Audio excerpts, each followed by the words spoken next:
History repeated itself, så jeg skjønte den ikke. Jeg har sikkert hørt det før. Å, det var på meg det. Jeg skjønner den ikke, hvorfor? Det var meg du tok fra. Hæ? Det var meg du tok fra hatten i hvert fall. Hatten jeg tok lua hennes. History repeated itself, jeg skjønner den ikke. Han driver og jager lua hennes før. Jeg sender den videre, vær så god. Ja, den sendes videre, og så går det. Vi går rundgang, hei hei. Ser du hva ligger på? Det stinker. Her har vi fantasien. Det er Ditto fra Pokémon. Jeg slages. Ja, Ditto. Gjør det din.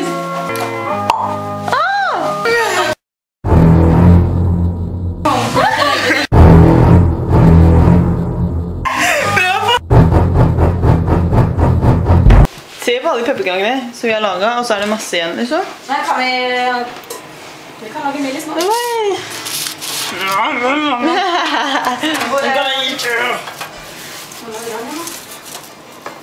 Hvis det er halsen.